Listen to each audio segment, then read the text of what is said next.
গাজা যুদ্ধের ২২৪তম দিনে ভয়াবহ সংঘর্ষের খবর পাওয়া গেছে। সীমান্তে হিজবুল্লাহ আরও ক্ষিপ্র হয়ে উঠেছে। ডজন ডজন রকেট ছুঁড়েছে ইসরায়েলে, আর ফিলিস্তিনি প্রতিরোধ যোদ্ধারা যুদ্ধের প্রতিটি অক্ষে ভয়াবহ লড়াই চালিয়ে যাচ্ছে।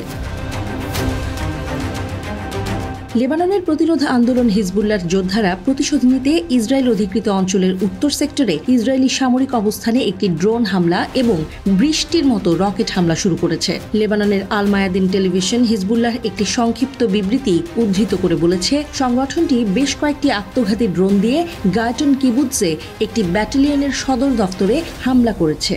বিবৃতিতে হিজবুল্লাহ দাবি করছে, হামলাটি তার নির্ধারিত লক্ষ্যবস্তুতে সুনির্দিষ্টভাবে আঘাত হানে এবং বেশ কিছু হতাহতের ঘটনা ঘটে। ইসরায়েলি মিডিয়া আউটলেটগুলি জানিয়েছে, লেবানন থেকে পশ্চিম গ্যালিলে বেশ কয়েকটি ড্রোন উৎক্ষেপণ করা হয়েছিল এবং ইসরায়েলে সাইরেন বেজে ওঠে।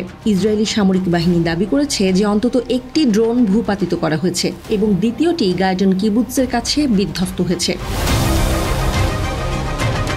এদিকে দক্ষিণ লেবাননে ইসরায়েলের বিমান হামলার প্রতিশোধ হিসেবে হিজবুল্লাহ ইসরায়েলি সামরিক অবস্থানে ৬০টিরও বেশি রকেট নিক্ষেপ করেছে।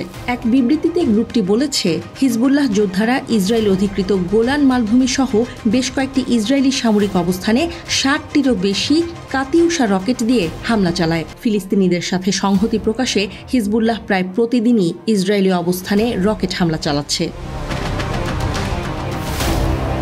এদিকে ফিলিস্তিনি প্রতিরোধ যোদ্ধারা জাবালিয়া ও রাফাতে ইসরায়েলি সেনাবাহিনীর উপর তাণ্ডব চালাচ্ছে। ইসরায়েলি মিডিয়া নিশ্চিত করেছে, গাজায় ৩ IOF সেনা নিহত হয়েছে, যাদের মধ্যে একজন প্যারাট্রুপার ব্রিগেডের অংশ ছিল।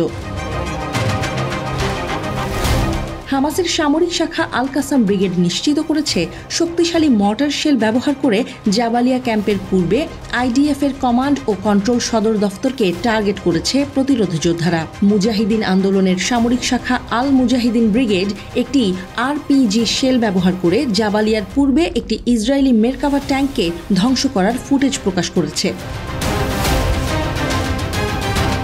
আল নাসের সালাহ আল দিন ব্রিগেড ও আল কুদস ব্রিগেড একটি যৌথ অভিযান পরিচালনা করেছে। অভিযানে প্রতিরোধ যোদ্ধারা মিসাইল লঞ্চার ব্যবহার করে ইসরায়েলের একটি অবৈধ বসতিকে টার্গেট করে। আল কুদস ব্রিগেড জানিয়েছে, তারা রাফার পূর্বে আল শাবাইলি মসজিদের আশেপাশে IOF সৈন্য এবং সাঁজোয়া যানের উপর হামলা চালায়, যার ফলে ইসরায়েলি সেনারা হতাহত হয়।